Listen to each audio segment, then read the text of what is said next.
17 bài học sâu sắc, triết lý vượt thời gian từ Jim Rohn. GOAT của lĩnh vực phát triển bản thân không chỉ xây dựng sự giàu có, mà còn xây dựng con người. Đây là những điều ông đã dạy cho thế giới. Jim Rohn được xem là GOAT, Greatest of All Time, của ngành self-help. Tại sao? Ông trở thành triệu phú 2 lần trước tuổi 31, dù trước đó đã mất trắng mọi thứ ở tuổi 25. Khi qua đời, tài sản ròng của ông khoảng 500 triệu USD. Không chỉ vậy, ông còn ảnh hưởng đến hơn 4 triệu người qua 6.000 sự kiện, viết 17 cuốn sách và truyền cảm hứng cho vô số triệu phú, trong đó có Tony Robbins và Darren Hardy. Dưới đây là 11 triết lý nổi bật nhất của ông.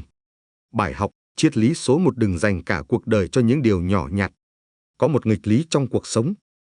Rất nhiều người bận rộn cả ngày, nhưng khi nhìn lại 10 năm, họ gần như không tiến xa hơn bao nhiêu. Không phải vì họ lười, mà vì họ đã dành phần lớn cuộc đời cho những việc không quan trọng. Đó chính là điều mà Jim Rohn gọi là Don't take major in minor things. Đừng dành phần lớn cuộc đời cho những điều nhỏ nhặt. 1. Sai lầm phổ biến nhất của con người.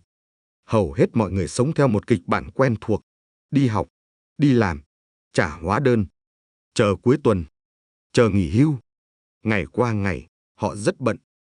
Nhưng bận rộn không có nghĩa là đang xây dựng một cuộc đời lớn lao.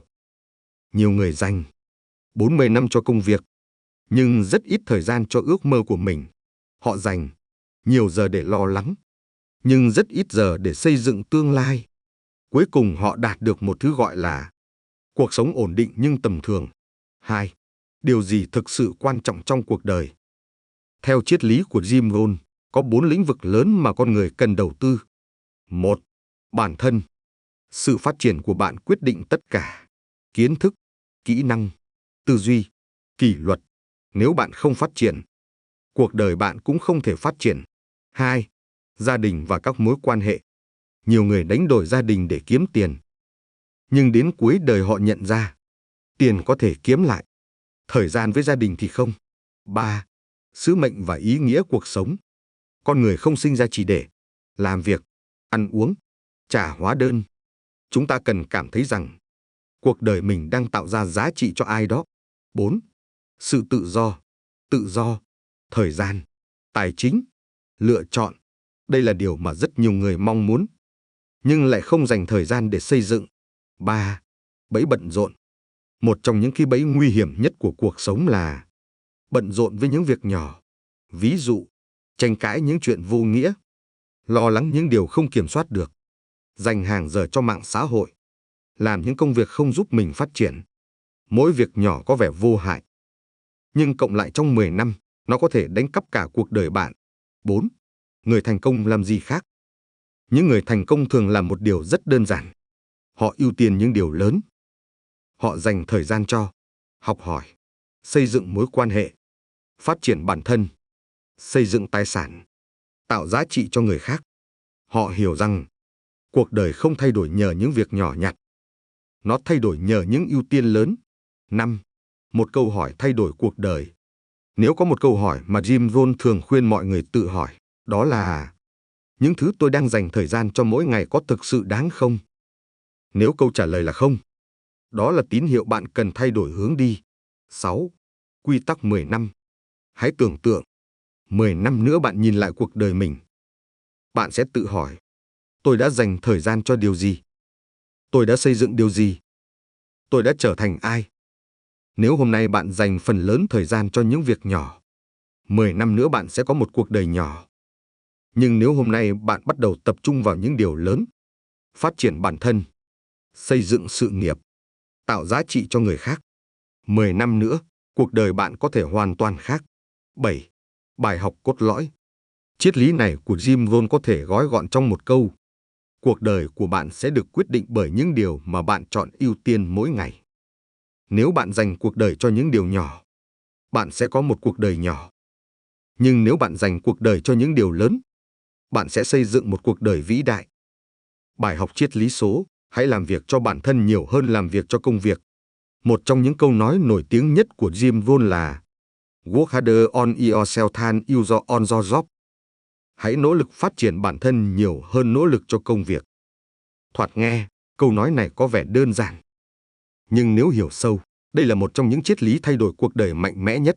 Một, sai lầm phổ biến của người đi làm. Hầu hết mọi người làm việc rất chăm chỉ. Họ dậy sớm, đi làm đúng giờ, hoàn thành nhiệm vụ, làm thêm giờ khi cần. Nhưng có một điều đáng suy nghĩ.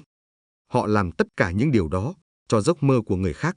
Họ dành 8 đến 10 giờ mỗi ngày cho công ty, nhưng gần như không dành thời gian phát triển bản thân.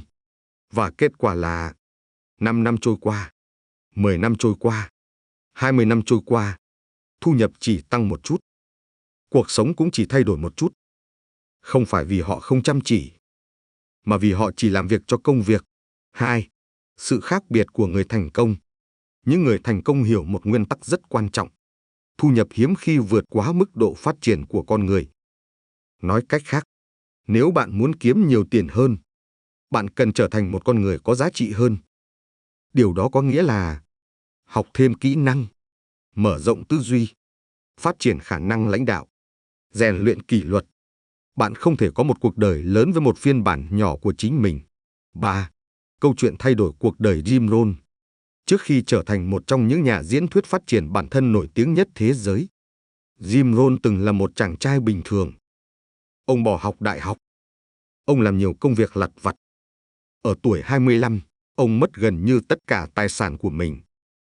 Một ngày nọ, ông gặp người cố vấn của mình, Earl Wolff. Người thầy này đã nói với ông một câu thay đổi cuộc đời. Nếu anh làm việc chăm chỉ cho công việc, anh sẽ kiếm được một mức lương. Nhưng nếu anh làm việc chăm chỉ cho bản thân, anh có thể tạo ra cả một gia tài. Từ ngày đó, Jim Rohn bắt đầu đọc sách mỗi ngày, học hỏi từ người thành công, phát triển kỹ năng giao tiếp, học cách kinh doanh. Và chỉ vài năm sau, ông trở thành triệu phú trước tuổi 31. 4. Làm việc cho bản thân nghĩa là gì? Làm việc cho bản thân không có nghĩa là bỏ việc ngay lập tức. Nó có nghĩa là mỗi ngày bạn dành thời gian để nâng cấp chính mình. Ví dụ, 1. Đọc sách 30 phút mỗi ngày. 2. Học kỹ năng mới. 3. Tham gia những môi trường phát triển. 4. Xây dựng tư duy tích cực. 5. Rèn luyện sức khỏe và kỷ luật. Những điều này có thể không mang lại tiền ngay lập tức, nhưng theo thời gian, chúng sẽ thay đổi toàn bộ cuộc đời bạn. 5. Quy tắc phát triển bản thân. Jim Rohn từng nói, Success is something you attract by the person you become. Thành công không phải thứ bạn theo đuổi. Nó là thứ bị thu hút bởi con người bạn trở thành. Nếu bạn trở thành người có kỷ luật, người có kiến thức, người có tầm nhìn, người mang lại giá trị, thành công sẽ tự tìm đến bạn. 6. Lãi kép của sự phát triển. Sự phát triển bản thân hoạt động giống như lãi kép. Một ngày đọc sách có vẻ nhỏ. Một ngày học kỹ năng có vẻ nhỏ. Nhưng sau 1 năm, 5 năm, 10 năm, sự khác biệt giữa người phát triển bản thân và người không phát triển có thể lớn đến mức không thể tưởng tượng. 7. Bài học cốt lõi. Triết lý này của Jim Rohn có thể tóm lại trong một câu. Công việc mang lại cho bạn thu nhập. Sự phát triển bản thân mang lại cho bạn tương lai. Nếu bạn chỉ làm việc cho công việc, bạn sẽ có một mức lương. Nhưng nếu bạn làm việc cho chính mình mỗi ngày, bạn có thể xây dựng một cuộc đời mà mình thực sự mong muốn. Bài học, triết lý số 3, chúng ta đều phải chịu một trong hai nỗi đau của kỷ luật hoặc nỗi đau của sự hối tiếc. Jim Rohn, trong cuộc sống, không ai tránh được cái giá phải trả. Câu hỏi không phải là, bạn có phải trả giá hay không? Câu hỏi thực sự là, bạn sẽ trả giá theo cách nào? Theo Jim Rohn, mỗi con người đều phải đối diện với một lựa chọn. Nỗi đau của kỷ luật, hoặc nỗi đau của sự hối tiếc. Hai nỗi đau này rất khác nhau. Một cái nhẹ lúc đầu nhưng nặng về sau.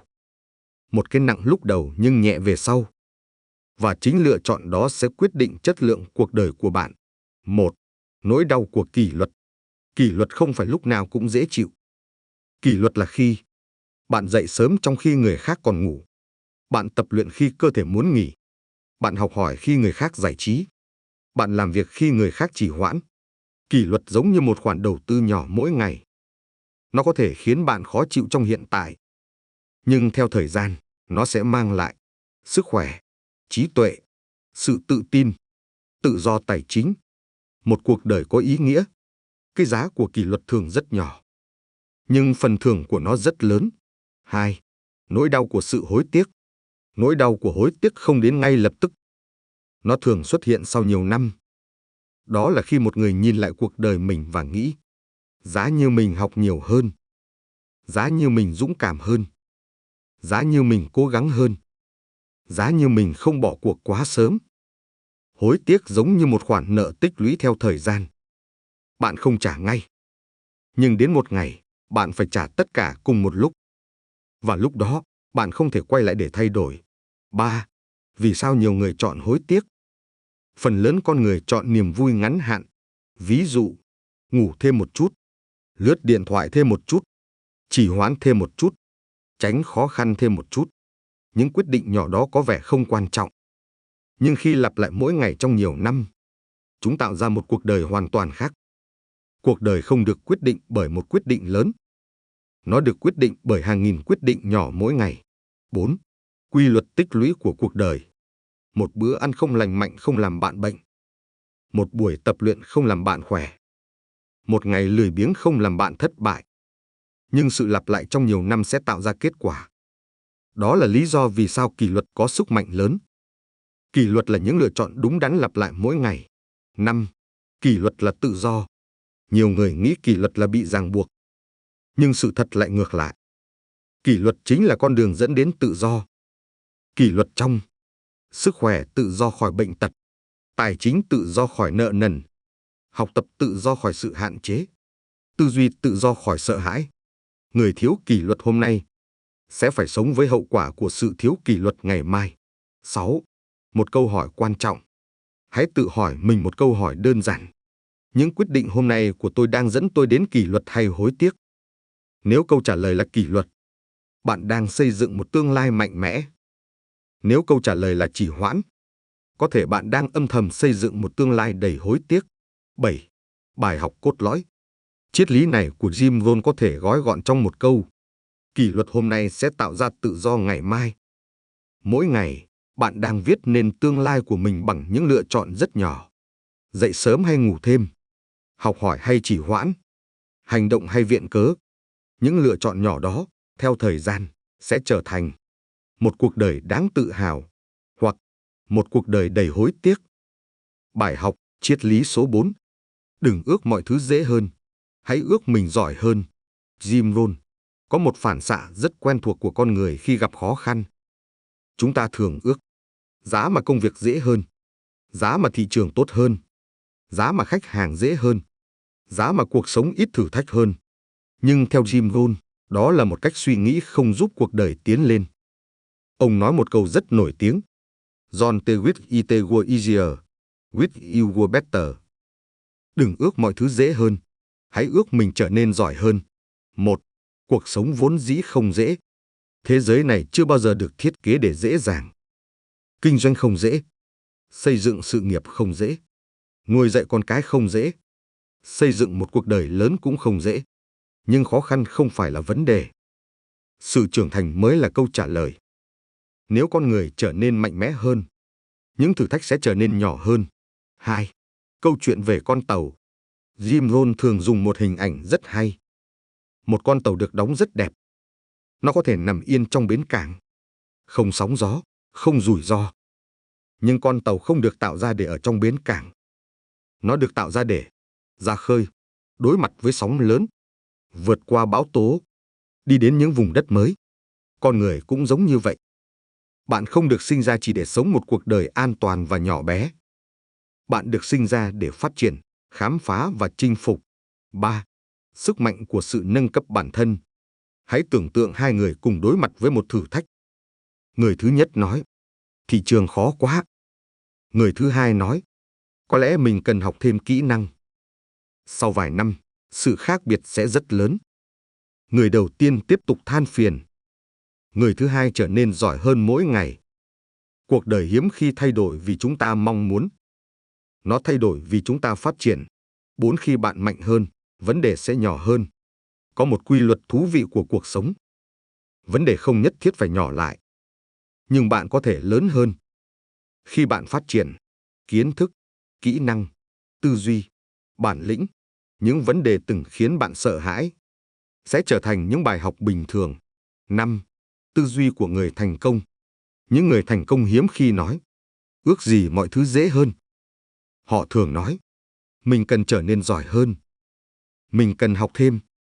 Mình cần trưởng thành hơn. Họ hiểu một nguyên tắc đơn giản. Cuộc đời sẽ không thu nhỏ thử thách cho bạn. Bạn cần mở rộng năng lực của mình để vượt qua chúng. 6. Quy luật phát triển. Mỗi thử thách trong cuộc đời đều mang theo một câu hỏi.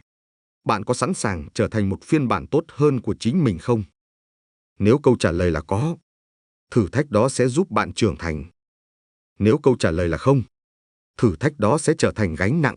7. Bài học cốt lõi. Triết lý này của Jim Rohn có thể tóm lại trong một câu. Thay vì yêu cầu cuộc đời trở nên dễ dàng, hãy trở thành một con người mạnh mẽ hơn. Bởi vì khi bạn trở nên tốt hơn, cơ hội sẽ lớn hơn, thu nhập sẽ cao hơn, cuộc sống sẽ rộng mở hơn.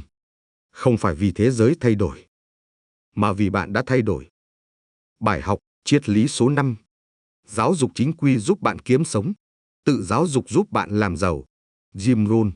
Xã hội luôn khuyến khích chúng ta học hành, đi học, lấy bằng cấp, có một nghề nghiệp ổn định. Điều đó hoàn toàn đúng. Nhưng theo Jim Rohn, nếu dừng lại ở đó thì chúng ta mới chỉ học được một nửa của cuộc đời. Ông từng nói một câu rất nổi tiếng. Formal education will make you a living. Self-education will make you a fortune. Giáo dục chính quy giúp bạn kiếm sống, nhưng tự giáo dục mới giúp bạn xây dựng sự giàu có. 1. Trường học dạy bạn cách kiếm sống. Trường học giúp chúng ta đọc, viết, tính toán, học nghề. Những điều này rất quan trọng. Nhờ đó chúng ta có thể tìm việc, làm việc, nuôi sống bản thân. Nhưng trường học thường không dạy những điều quan trọng khác như quản lý tiền bạc, xây dựng tài sản, phát triển tư duy, kỹ năng lãnh đạo, cách tạo ra giá trị lớn. Vì vậy, rất nhiều người có bằng cấp cao nhưng vẫn gặp khó khăn về tài chính, định hướng cuộc đời, sự phát triển cá nhân. 2. Tự giáo dục là trách nhiệm của mỗi người. Sau khi rời khỏi trường học, một câu hỏi quan trọng xuất hiện. Bạn có tiếp tục học hay không? Theo Jim Rohn, đây chính là điểm phân biệt giữa người bình thường và người thành công. Người bình thường ngừng học sau khi tốt nghiệp. Người thành công bắt đầu học nghiêm túc sau khi tốt nghiệp. Họ hiểu rằng trường học có thể kết thúc, nhưng giáo dục thì không bao giờ nên kết thúc. 3. Những người giàu học gì? Những người xây dựng được thành công lớn thường dành nhiều thời gian để học về kinh doanh, đầu tư, phát triển bản thân, tâm lý con người, kỹ năng giao tiếp. Họ đọc sách. Họ tham gia hội thảo. Họ học từ những người giỏi hơn mình. Họ xem việc học không phải là nghĩa vụ. Họ xem đó là một khoản đầu tư. 4. Sức mạnh của việc đọc sách. Jim Rohn đặc biệt nhấn mạnh đến việc đọc sách. Ông tin rằng sách là cách nhanh nhất để học từ trí tuệ của người khác. Một tác giả có thể mất 10 năm, 20 năm, thậm chí cả cuộc đời để học được một bài học. Nhưng bạn có thể tiếp thu bài học đó chỉ trong vài giờ đọc sách. Đó là lý do tại sao đọc sách giống như rút ngắn thời gian của cuộc đời. 5. Lãi kép của tri thức. Tri thức cũng giống như tiền. Nó có lãi kép. Một cuốn sách có thể mang lại một ý tưởng. Một ý tưởng có thể tạo ra một cơ hội, một dự án, một sự nghiệp, thậm chí một gia tài. Nhiều người thành công có thể chỉ ra một cuốn sách đã thay đổi cuộc đời họ. 6. Kho tri thức của thế giới đang mở. Ngày nay, việc học chưa bao giờ dễ dàng như vậy. Bạn có thể học từ sách, podcast video, khóa học online. Những người thành công, kho tri thức của thế giới gần như đang mở ra trước mắt bạn. Câu hỏi không phải là có kiến thức hay không? Câu hỏi là bạn có sẵn sàng học hay không? 7. Bài học cốt lõi. Triết lý này của Jim Rohn có thể tóm lại trong một câu. Thu nhập của bạn hiếm khi vượt quá mức độ phát triển của bạn. Nếu bạn muốn kiếm nhiều tiền hơn, có nhiều cơ hội hơn, sống một cuộc đời lớn hơn, bạn cần trở thành một con người hiểu biết hơn.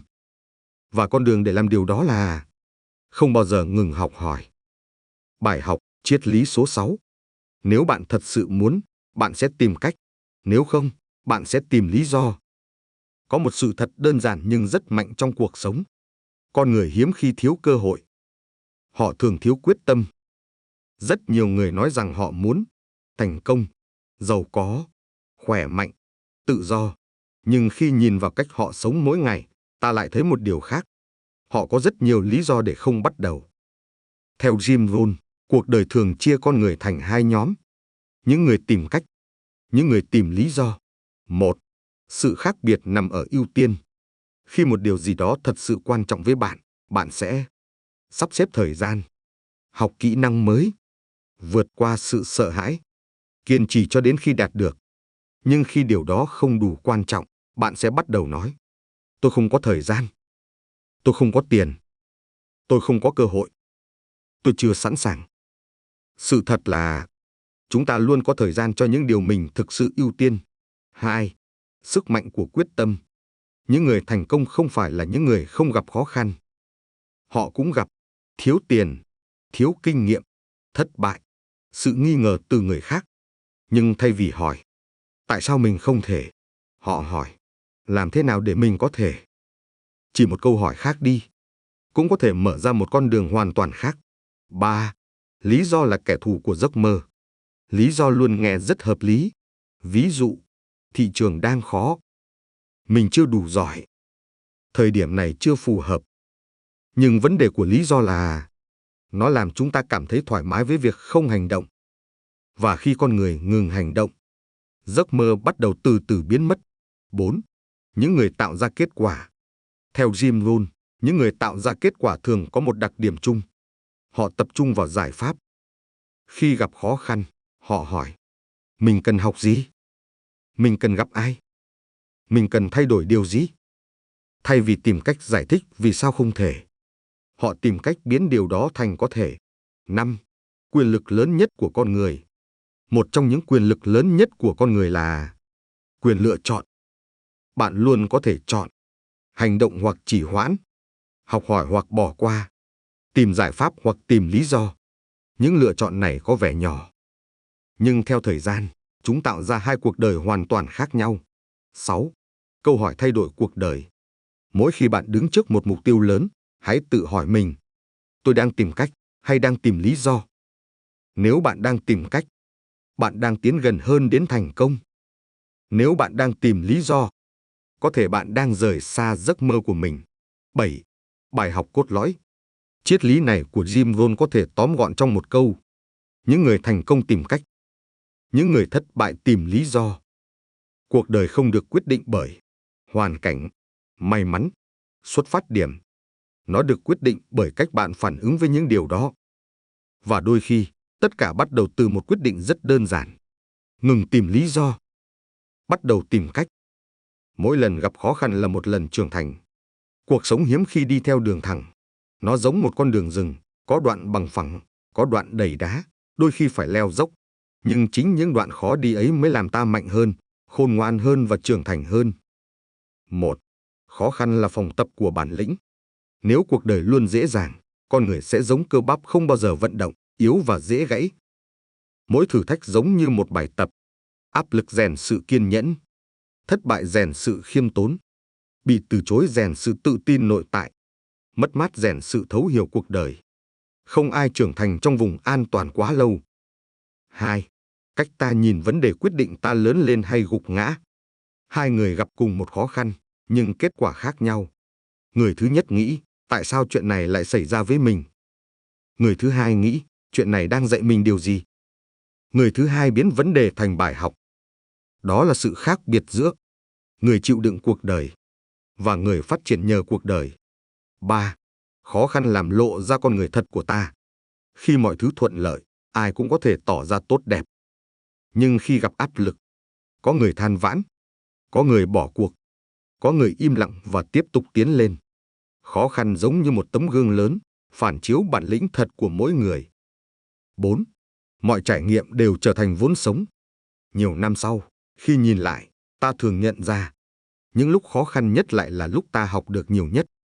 Những lần thất bại đau nhất lại là nền móng cho thành công sau này. Cuộc sống không lãng phí trải nghiệm nào cả. Chỉ cần ta chịu học từ nó. 5. Triết lý cốt lõi. Đừng hỏi, làm sao để cuộc đời dễ dàng hơn? Hãy hỏi, làm sao để mình mạnh mẽ hơn? Vì khi bản thân lớn lên, những vấn đề từng rất lớn sẽ trở nên nhỏ lại. Bài học triết lý số 7. Không phải cuốn sách tốn bao nhiêu tiền, mà là cái giá bạn phải trả nếu không đọc nó. Nhiều người khi đứng trước một cuốn sách thường nghĩ, cuốn này bao nhiêu tiền? Nhưng câu hỏi quan trọng hơn nhiều là, nếu mình không đọc nó, mình sẽ bỏ lỡ điều gì? Tri thức không đắt, sự thiếu hiểu biết mới thật sự đắt. Một cuốn sách có thể rút ngắn hàng chục năm trải nghiệm. Mỗi cuốn sách hay là kinh nghiệm của 10 năm, 20 năm, thậm chí cả đời của một người. Khi đọc, bạn đang mượn trí tuệ của người khác. Ví dụ, một doanh nhân viết sách sau 30 năm kinh doanh. Một bác sĩ chia sẻ kinh nghiệm sau 20 năm nghề. Một nhà tâm lý học tổng hợp hàng nghìn ca nghiên cứu. Tất cả được gói lại trong vài trăm trang. Giá của nó có thể chỉ bằng một bữa ăn. Nhưng giá trị của nó có thể thay đổi cả cách bạn sống. Không đọc sách, ta phải trả học phí bằng sai lầm. Nếu không học từ sách, ta sẽ học từ trải nghiệm cá nhân. Mà trải nghiệm cá nhân thường rất đắt. Sai một quyết định mất nhiều năm. Sai một mối quan hệ mất cơ hội. Sai một hướng đi mất thời gian cuộc đời. Sách giúp ta thấy trước những cái bẫy mà người khác đã từng rơi vào. Giống như đi trong rừng với một tấm bản đồ thay vì đi mò mẫm. 3. Sách thay đổi cách ta suy nghĩ. Điều quý nhất của sách không phải là thông tin, mà là cách nhìn thế giới. Một cuốn sách hay có thể khiến bạn nhìn vấn đề sâu hơn, hiểu con người rõ hơn, đưa ra quyết định khôn ngoan hơn. Nó giống như cài đặt một hệ điều hành mới cho tâm trí. 4. Người đọc sách không sống chỉ một cuộc đời. Người không đọc sách sống một cuộc đời của riêng mình. Người đọc sách sống hàng trăm cuộc đời khác nhau. Bạn có thể học từ thất bại của người khác, chiến thắng của người khác, trí tuệ của nhiều thế hệ, mà không cần tự mình trải qua tất cả. 5. Triết lý cốt lõi. Đừng hỏi, cuốn sách này giá bao nhiêu? Hãy hỏi, nếu mình không đọc cuốn này, mình sẽ mất đi điều gì? Bởi vì, một cuốn sách hay không tốn tiền. Nó giúp bạn tránh những cái giá rất đắt của cuộc đời. Bài học triết lý số 8. Người thành công có thư viện, người khác có tivi màn hình lớn. Câu nói này không nhằm chỉ trích việc xem tivi. Nó nói về cách mỗi người sử dụng thời gian và sự chú ý của mình. Cuộc đời mỗi người giống như một khu vườn. Thứ bạn tưới nước mỗi ngày sẽ lớn lên. Nếu bạn tưới tri thức, nó sẽ mọc thành tư duy và cơ hội. Nếu bạn chỉ tưới giải trí, nó sẽ mọc thành thói quen tiêu thời gian. 1. Sự khác biệt nằm ở thói quen hàng ngày. Người thành công thường có một thói quen rất đơn giản. Đọc mỗi ngày. Không cần nhiều. Có thể chỉ 10 trang, 20 phút hoặc vài chương mỗi tuần. Nhưng sau nhiều năm, lượng kiến thức tích lũy giống như một thư viện trong đầu. Trong khi đó, nhiều người dành phần lớn thời gian cho chương trình giải trí, mạng xã hội, xem video liên tục. Những thứ này mang lại niềm vui nhanh, nhưng hiếm khi tạo ra sự phát triển lâu dài. 2. Thư viện là biểu tượng của tư duy phát triển. Một thư viện không chỉ là những cuốn sách, nó tượng trưng cho sự tò mò, tinh thần học hỏi, mong muốn hiểu thế giới. Người đọc sách thường tự hỏi, tại sao mọi thứ lại vận hành như vậy? Có cách nào tốt hơn không? Người giỏi hơn mình đã làm thế nào? Những câu hỏi này chính là hạt giống của sự tiến bộ. 3TV và giải trí không sai, nhưng dễ nuốt trọn thời gian. Giải trí giống như đồ ăn vặt. Một chút thì rất vui, nhưng nếu ăn cả ngày, nó không nuôi dưỡng cơ thể. Tương tự, xem một bộ phim hay thư giãn, xem liên tục nhiều giờ mỗi ngày tiêu hao thời gian sống. Thời gian là tài sản mà ai cũng có 24 giờ mỗi ngày. Nhưng kết quả cuộc đời khác nhau vì cách sử dụng 24 giờ đó. 4. Điều quan trọng không phải là số lượng sách. Không cần phải có một căn phòng đầy sách. Điều quan trọng là bạn học được gì? Bạn áp dụng được gì? Bạn trưởng thành hơn thế nào? Một cuốn sách áp dụng tốt có thể giá trị hơn 100 cuốn chỉ đọc lướt. 5. Triết lý cốt lõi. Sự khác biệt giữa nhiều người không nằm ở trí thông minh, xuất phát điểm hay may mắn, mà nằm ở những gì họ hấp thụ vào tâm trí mỗi ngày.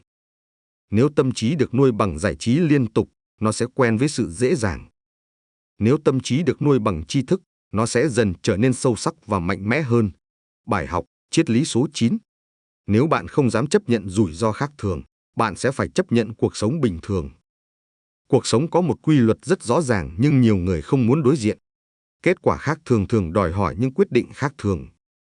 Nếu một người chỉ chọn những con đường an toàn tuyệt đối, thì kết quả thường sẽ giống như số đông. Không xấu, nhưng cũng khó tạo ra điều đặc biệt. 1. Rủi ro là cái giá của sự thay đổi. Bất kỳ bước tiến lớn nào trong đời đều có một chút run tay.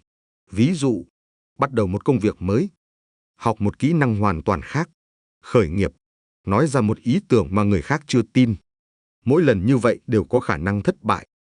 Nhưng nếu không bước vào vùng chưa chắc chắn, cuộc đời sẽ giống như ở mãi trong một căn phòng quen thuộc, an toàn, nhưng tầm nhìn rất hạn chế. 2.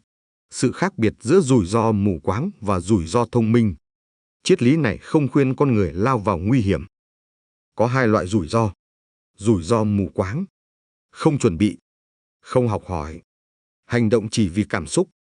Rủi ro thông minh, tìm hiểu kỹ, học từ người đi trước, chuẩn bị phương án dự phòng. Người thành công không phải là người liều lĩnh nhất. Họ là người hiểu rủi ro và quản lý nó tốt hơn. 3. Nỗi sợ lớn nhất thường không phải là thất bại. Điều khiến nhiều người dừng lại không phải vì họ không có khả năng, mà vì họ sợ bị đánh giá, bị chê cười, làm điều khác với số đông. Nhưng điều nghịch lý là những người đạt kết quả khác thường thường đã từng bị nghi ngờ. Lúc đầu, người khác có thể thấy quyết định của họ là kỳ lạ. Sau này, người ta gọi nó là tầm nhìn. 4. Cuộc sống bình thường không phải là điều xấu. Triết lý này không nói rằng cuộc sống bình thường là sai. Nó chỉ nhắc rằng, nếu bạn muốn kết quả đặc biệt, bạn cần hành động khác biệt, giống như gieo hạt. Gieo hạt bình thường cây bình thường. Gieo hạt đặc biệt, chăm sóc đặc biệt kết quả đặc biệt. 5. Triết lý cốt lõi. Có hai kiểu hối tiếc trong cuộc đời. 1. Hối tiếc vì đã thử và thất bại. 2. Hối tiếc vì đã không dám thử. Theo thời gian, kiểu thứ hai thường nặng hơn nhiều.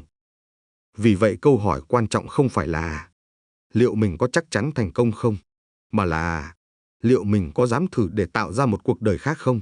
Bài học, triết lý số 10. Bạn không được trả tiền cho số giờ làm việc, bạn được trả tiền cho giá trị mang lại trong giờ đó. Nhiều người nghĩ rằng thu nhập đến từ việc làm việc nhiều giờ. Nhưng trong thực tế, thế giới không trả tiền cho thời gian. Thế giới trả tiền cho giá trị. Hai người cùng làm việc 8 giờ mỗi ngày, nhưng thu nhập có thể khác nhau rất xa. Lý do nằm ở những gì họ tạo ra trong 8 giờ đó. Một thời gian giống nhau, giá trị khác nhau. Ai cũng có 24 giờ mỗi ngày. Không ai được thêm. Nhưng kết quả lại khác nhau vì người này dùng thời gian để tạo ra giải pháp. Người kia chỉ hoàn thành nhiệm vụ. Ví dụ đơn giản. Một người chỉ nhập dữ liệu. Một người tạo ra hệ thống giúp cả công ty làm việc nhanh hơn. Cả hai đều làm việc nhiều giờ, nhưng giá trị mang lại hoàn toàn khác. 2. Thị trường thưởng cho giá trị hiếm. Một nguyên tắc của cuộc sống là giá trị càng hiếm, phần thưởng càng lớn. Ví dụ, kỹ năng dễ học nhiều người có giá trị thấp. Kỹ năng khó, ít người làm tốt giá trị cao. Vì vậy, những người có thu nhập cao thường không chỉ làm việc chăm chỉ. Họ dành nhiều thời gian để phát triển kỹ năng có giá trị. 3. Tư duy tạo giá trị thay vì chỉ hoàn thành công việc. Có hai cách tiếp cận công việc. Tư duy hoàn thành nhiệm vụ. Làm đúng phần việc được giao. Kết thúc khi hết giờ. Tư duy tạo giá trị. Tìm cách làm tốt hơn. Cải thiện quy trình. Giải quyết vấn đề. Người thứ hai thường trở nên khó thay thế hơn. 4. Giá trị đến từ sự phát triển liên tục. Không ai sinh ra đã có giá trị cao ngay lập tức. Giá trị được xây dựng qua học hỏi, luyện tập, trải nghiệm, cải thiện mỗi ngày. Giống như rèn một thanh kiếm. Ban đầu chỉ là một khối kim loại thô, nhưng qua nhiều lần mài giũa, nó trở thành một công cụ sắc bén. 5. Triết lý cốt lõi. Đừng chỉ hỏi, hôm nay mình làm việc bao nhiêu giờ? Hãy hỏi, trong những giờ đó, mình đã tạo ra giá trị gì? Khi giá trị của bạn tăng lên, thu nhập thường tự nhiên đi theo sau. Bài học, triết lý số 11. Không có cảm giác khẩn trương, khát khao sẽ mất giá trị. Rất nhiều người có ước mơ lớn. Họ nói về mục tiêu trong tương lai, những kế hoạch tuyệt vời, cuộc sống họ muốn đạt được. Nhưng sau nhiều năm, mọi thứ vẫn đứng yên. Lý do thường không phải vì họ thiếu khả năng, mà vì họ thiếu cảm giác khẩn trương. Khát khao mà không có hành động giống như một chiếc thuyền có buồm nhưng không có gió. Nó đẹp, nhưng không đi đâu cả. Một, khát khao cần được kích hoạt bằng hành động. Ước mơ chỉ có giá trị khi nó tạo ra chuyển động. Ví dụ, muốn khỏe mạnh bắt đầu tập luyện, muốn giỏi hơn bắt đầu học, muốn thay đổi cuộc đời bắt đầu hành động. Nếu mọi thứ luôn được nói bằng câu mai mình sẽ làm, thì ngày mai thường trở thành một ngày không bao giờ đến. 2. Cảm giác khẩn trương giúp ta vượt qua trì hoãn. Con người rất dễ rơi vào trạng thái trì hoãn, chờ thời điểm hoàn hảo, đợi cảm hứng. Nhưng sự thật là thời điểm hoàn hảo hiếm khi xuất hiện. Cảm giác khẩn trương giống như ngọn lửa nhỏ dưới nồi nước. Nó khiến mọi thứ bắt đầu chuyển động. Những người tiến xa thường có suy nghĩ, nếu không bắt đầu ngay bây giờ, khi nào mình mới bắt đầu? 3. Thời gian không chờ đợi. Một trong những điều công bằng nhất trên thế giới là mỗi người đều có 24 giờ mỗi ngày. Nhưng thời gian cũng là thứ không quay lại. Một ngày trôi qua, nếu được dùng để học hỏi bạn tiến lên. Nếu trôi qua trong trì hoãn nó biến mất mãi mãi. Vì vậy người có cảm giác khẩn trương thường hành động như thể thời gian là tài sản quý nhất của họ. 4. Khẩn trương không có nghĩa là vội vàng. Triết lý này không khuyến khích sự hấp tấp. Sự khác biệt nằm ở vội vàng hành động thiếu suy nghĩ. Khẩn trương hiểu giá trị của thời gian và không lãng phí nó. Một người khẩn trương vẫn có thể suy nghĩ kỹ, chuẩn bị tốt, nhưng không trì hoãn vô tận. 5. Triết lý cốt lõi. Ước mơ nếu không được nuôi bằng hành động sẽ dần mất sức mạnh. Câu hỏi quan trọng không phải là bạn muốn điều gì trong cuộc đời, mà là bạn đang làm gì hôm nay để tiến gần hơn tới điều đó. Vì khát khao thật sự luôn đi kèm với một cảm giác rằng mình phải bắt đầu ngay từ bây giờ. Bài học, triết lý số 12. Kỷ luật nhỏ mỗi ngày sẽ tạo nên thành công lớn theo thời gian. Nhiều người nghĩ thành công đến từ những bước nhảy lớn, một ý tưởng vĩ đại, một cơ hội lớn, một bước ngoặt bất ngờ. Nhưng trong thực tế, phần lớn thành công được xây dựng từ những hành động rất nhỏ, lặp lại mỗi ngày. Giống như nước nhỏ từng giọt, ban đầu không thấy gì đặc biệt, nhưng theo thời gian, nó có thể khoét cả tảng đá. 1. Những việc nhỏ quyết định tương lai. Cuộc sống thường không thay đổi vì một quyết định lớn duy nhất. Nó thay đổi vì những thói quen lặp lại hàng ngày. Ví dụ, đọc 10 trang sách mỗi ngày, tập thể dục 20 phút mỗi ngày, học một kỹ năng mới một chút mỗi ngày. Mỗi việc đều nhỏ, nhưng sau vài năm, chúng tạo ra một con người hoàn toàn khác. 2. Sức mạnh của sự tích lũy. Một ngày nỗ lực có thể không tạo ra khác biệt rõ ràng, nhưng 30 ngày bắt đầu thấy tiến bộ. 1 năm sự khác biệt rõ rệt. 5 năm khoảng cách rất lớn. Thành công thường giống như lãi kép của thói quen. Những gì bạn làm hôm nay sẽ âm thầm tích lũy và bùng nổ kết quả trong tương lai. 3. Kỷ luật giúp ta hành động ngay cả khi không có động lực.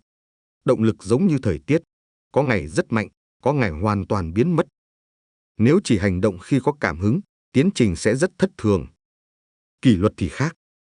Nó giống như một chiếc la bàn, giúp ta tiếp tục đi đúng hướng ngay cả khi tâm trạng không hoàn hảo. 4. Những thói quen nhỏ định hình con người.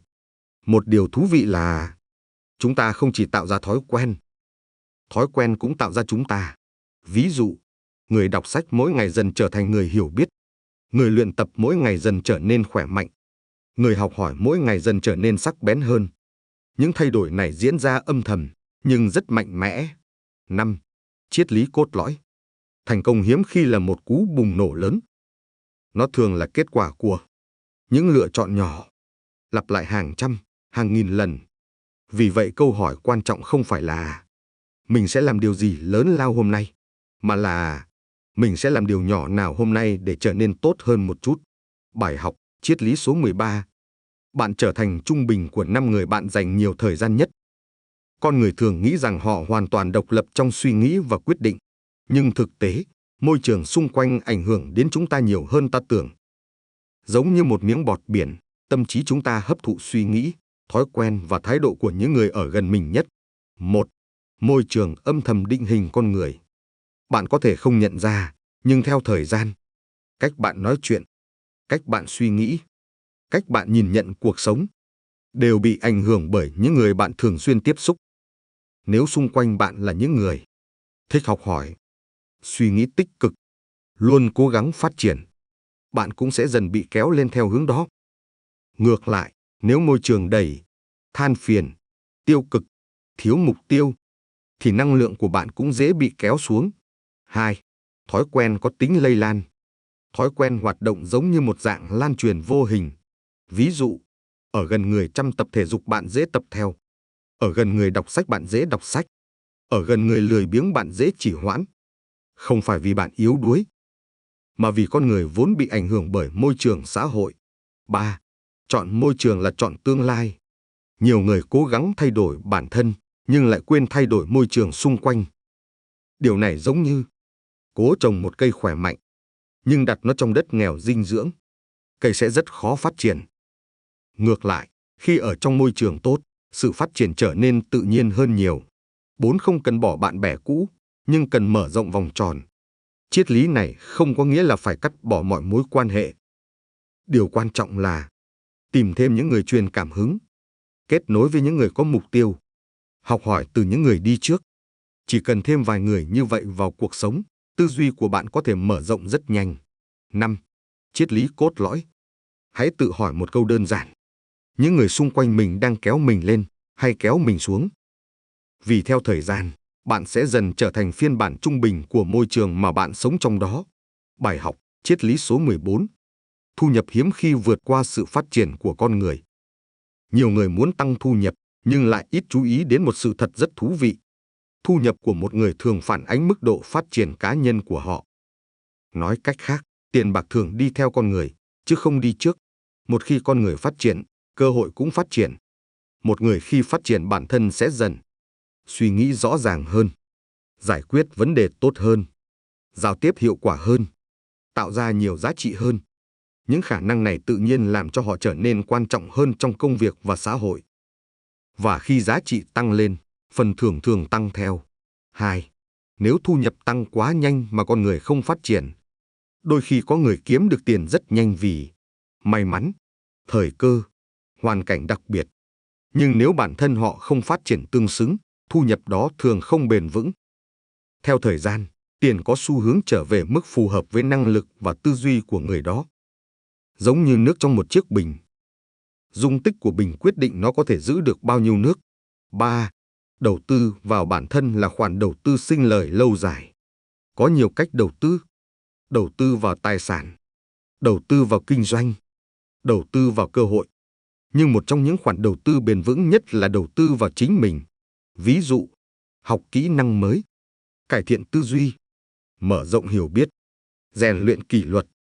Những thứ này không dễ mất đi, và chúng có thể tạo ra giá trị suốt cả cuộc đời. 4.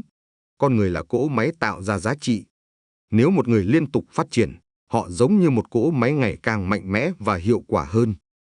Mỗi năm họ có thể hiểu vấn đề sâu hơn, quyết định tốt hơn, tạo ra kết quả lớn hơn. Sự phát triển này giống như nâng cấp hệ điều hành của chính mình. 5. Triết lý cốt lõi. Nếu bạn muốn tăng thu nhập, câu hỏi quan trọng không chỉ là làm sao để kiếm nhiều tiền hơn, mà là làm sao để mình trở thành phiên bản có giá trị hơn của chính mình. Khi con người phát triển, cơ hội và thu nhập thường tự nhiên tìm đến.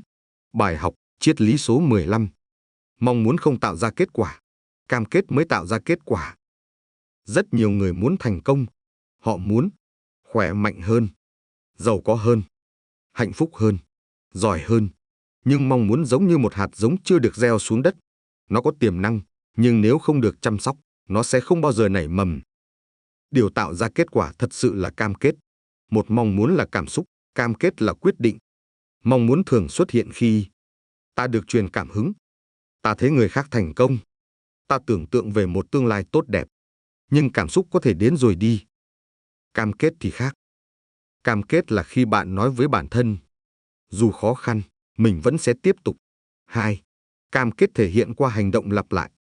Một người cam kết với mục tiêu sẽ tiếp tục học ngay cả khi mệt, tiếp tục làm việc ngay cả khi khó, tiếp tục tiến lên ngay cả khi kết quả chưa đến.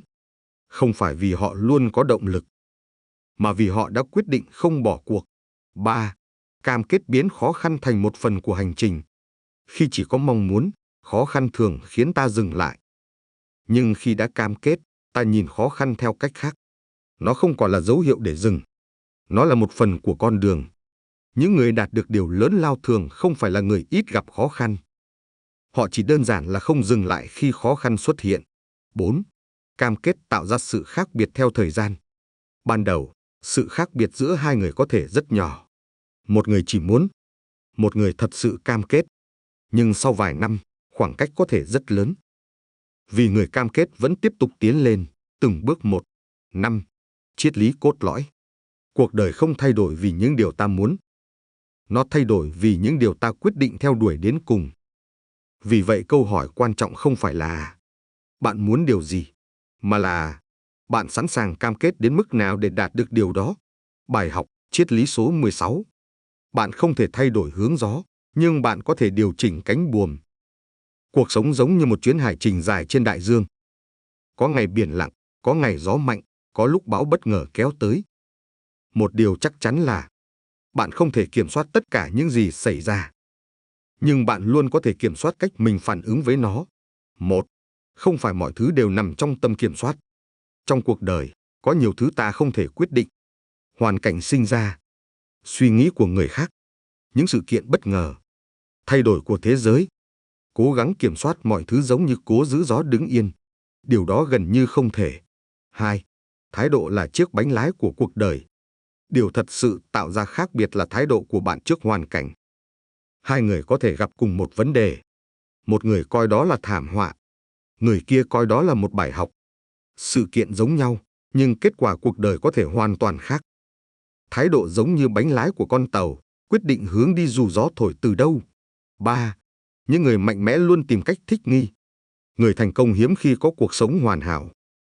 Họ cũng gặp thất bại, sai lầm, khó khăn, bất ngờ.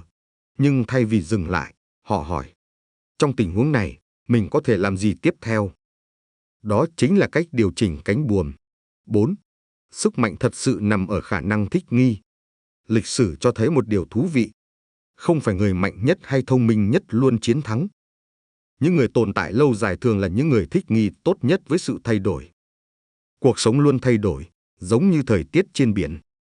Ai biết điều chỉnh cánh buồm sẽ tiếp tục tiến lên. 5. Triết lý cốt lõi. Bạn không thể kiểm soát gió, sóng hay mọi biến cố trong cuộc đời. Nhưng bạn luôn có thể kiểm soát thái độ, quyết định, hướng đi tiếp theo của mình. Và đôi khi, chỉ cần điều chỉnh một chút cánh buồm, con tàu cuộc đời có thể đi rất xa. Bài học triết lý số 17. Những lựa chọn nhỏ mỗi ngày sẽ quyết định cuộc đời bạn. Cuộc sống hiếm khi thay đổi chỉ vì một quyết định lớn. Thay vào đó, nó được xây dựng từ hàng nghìn lựa chọn nhỏ mà ta thực hiện mỗi ngày. Những lựa chọn này thường rất bình thường. Đọc sách hay lướt điện thoại, tập thể dục hay bỏ qua, học hỏi hay trì hoãn, tiết kiệm hay tiêu hết. Mỗi lựa chọn giống như một viên gạch nhỏ. Một viên thì không tạo nên sự khác biệt, nhưng hàng nghìn viên có thể xây nên cả một ngôi nhà. 1. Những quyết định nhỏ thường bị xem nhẹ. Nhiều người nghĩ, chỉ hôm nay thôi, không sao đâu. Ví dụ, bỏ qua một buổi tập, trì hoãn một công việc, không học thêm một chút. Một lần thì gần như không ảnh hưởng gì. Nhưng khi điều đó trở thành thói quen, nó dần định hình hướng đi của cuộc đời. 2.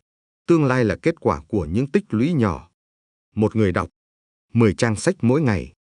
Sau một năm, họ có thể đọc hơn 10 đến 15 cuốn sách.